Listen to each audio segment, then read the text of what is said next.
Grabe talaga ang nangyayari ngayon dito sa Cebu. Signal number 4 na si Bagyong Lino at ramdam na ramdam namin ang hagupit ng hangin at walang tigil na ulan.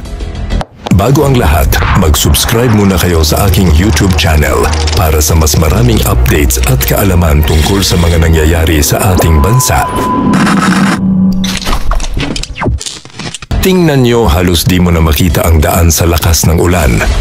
Yung mga puno, halos bumibigay na sa lakas ng hangin. Ilang barangay dito ang walang kuryente at marami ring residente ang nailikas dahil sa matinding pagbaha. Ayon sa mga residente, ganito na raw katindi ang ulan simula kagabi. Wala nang tigil, hanggang ngayon tuloy-tuloy pa rin.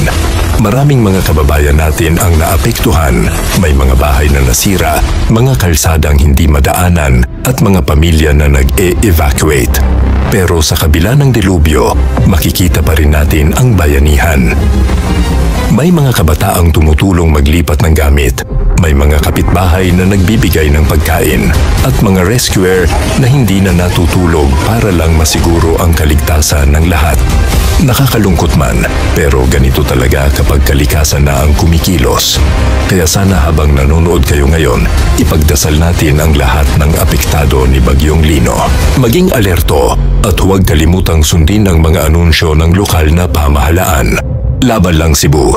Alam nating malalampasan din natin ito. Nandito kami para maghatid ng updates, makatulong at magbigay inspirasyon sa kabila ng unos.